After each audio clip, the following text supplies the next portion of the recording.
पुरुषार्थ और ईश्वर कृपा।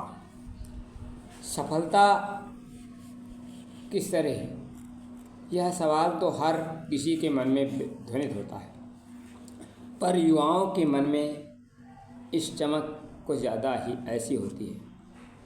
किशोर अवस्था आते ही सफलता पाने का सफल कहानी का अंकुर फूटने लगता है। सफलता पाने के लिए युवा मन राहों की तलाश करता है। बहुतों की नज़र में सफल होना भाग्य पर निर्भर होता है। ऐसे लोग भाग्य फलित सर्वदा की शोक दोहराते रहते हैं। जो भाग्य सबसे परिचित हैं पर उसका अर्थ मर्म नहीं जानते, जिसे हम भाग्य कहते हैं, वह केवल अतीत में किए गए कर्मों का परिणाम है। शुभ कर्मों की परिणति सौभाग्य के रूप में फलती है और अशुभ कर्म दुर्भाग्य बनकर प्रकट होते हैं। हम अपने भाग्य के निर्माता आप हैं। जो इस महामंत्र के महत्व को जानते हैं वे सफलता की राह पर तेजी से आगे बढ़ते हैं। लौकिक उन्नत आध्यात्मिक प्रगति सभी कुछ उन्हें आसानी से उपलब्ध होने लगती है। ये उपयोगी प्रक्रिया एवं उसके तत्व क्या हैं? ये तत्व मुख्यतः 7 हैं। सप्त दीपों, सप्त चक्र, सप्त लोकों की भांत अस्तित्व थामे हुए हैं। इनकी ऊर्जा धाराओं के जीवन में सफल गौरव मिलता है। इनमें नंबर 1 अटूट विश्वास के साथ प्रचंड पुरुषार्थ। नंबर 2 ईश्वरीय कृपा पर अडिग आस्था। नंबर 3 उद्देश्य के लिए संपूर्ण समर्पण का भाव। नंबर 4 आगे बढ़ने के लिए कुछ भी कर गुजरने की बलिदानी साहस। नंबर 5 परिवेश में सभी से पारस्परिक सामंजस्यपूर्ण व्यवहार। नंबर 6 कठिन परिस्थितियों में मानसिक संतुलन बनाए रखना। नंबर 7 प्रसन्न रहने और प्रसन्नता बांटने की क्षमता। उपरोक्त तत्वों की उपयोगिता का प्रभाव असीम है। ये जब अपने जीवन में सहभागी बनते हैं तो क्रमिक रूप से 7 सफलताएं मिलती हैं। इन 7 सफलताओं का क्रम इस तरह है। नंबर 1 धन समृद्धि। नंबर 2 कार्य कुशलता में प्रवीणता। नंबर 3 संबंधों में भावनात्मक विकास। नंबर 4 उत्तम स्वास्थ्य। नंबर 5 मानसिक क्षमता में चमत्कारी वृद्धि। नंबर 6 बौद्धिक क्षमता का पूर्ण जागरण। नंबर 7 आध्यात्मिक सफलता। ये ऐसे अनुभव हैं जो अनेकों के अनेक बार आजमाए गए। हम स्वयं भी जब इसको चाहे आजमा सकते हैं।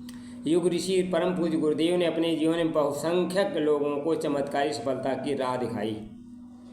अपने देव परिवार में ऐसे ही एक नहीं अनेकों लोग जो साधारण दुकानदार से करोड़पति वैभव उपयोग कर रहे हैं, उन्हें आध्यात्मिक तप शक्ति की दिव्य अनुदान दिए गए। पर सही है, इन अपनी जीवन शैली को सही नहीं बदल सकते, उनमें से तपा शक्ति का विशेष काम नहीं। वर्षों पहले एक व्यक्ति गुरुदेव के पास आया जो आर्थिक स्थिति काफ़ी खराब थी। शैक्षिक स्थिति खास नहीं थी। कई ज्योतिषियों तांत्रिकों की चक्कर काटने के बाद इनके पास पहुंचा और किसी ने उसे बताया, आचार्य जी गायत्री के परम सिद्धि हैं, उनके शरण में जाओ। वो आने के बाद गुरुदेव से उसने पूरी बात कही और गुरुदेव बोले, बेटा पहली बात तो ये गांठ बांध लो, गायत्री वेद माता है, ज्ञान की माँ है। दूसरी बात ये महाशक्ति सद्बुद्धि अधिष्ठात्री है, सो इसकी कृपा भी उन्हीं को मिलती है जो सद्बुद्धि को विकसित करने के लिए संकल्पित होते हैं। यदि तुम ऐसा कर सकते हो तो मैं तुम्हें ऐसा सूत्र समझाऊंगा तो तुम्हारे हर दुर्भाग्य को ध्वस्त करके तुम्हें सफल बना सके। वह व्यक्ति मौन भाव से अपनी सहमत व्यक्त की और उसके सहमत होने के बाद उन्होंने पहला सूत्र, तुम यह जानो, इंसानी पुरुषार्थ एवं भगवान की कृपा मिलकर असंभव को संभव बनाती है। भगवान की कृपा पाने के लिए तुम गायत्री मंत्र की साधना अपने जीवन में अभिन्न अंग बनाओ। पुरुषार्थ एवं तकनीक जानो। इससे पहली चीज़ क्या पाना है, इसका स्पष्ट निर्धारण, साथ ही तीव्रतम इच्छा। अपने मन की 100 कल्पनाएं के बजाय व्यक्ति मुख्य इच्छा मजबूत बनाना। दूसरा बिंदु प्रबल विश्वास। यह विश्वास अपनी इच्छा पर है, स्वयं यह भी उस पर तुम जिसकी तुम आराधना करते हो। तीसरा बिंदु, निरंतर किंतु संतुलित प्रयास। अपने प्रयास के आने वाले विघ्नों को बिना घबराए जुटे रहो, मन में कभी हार न मानो, निरंतर लगे रहो, इसमें संतुलन बनाए रखो।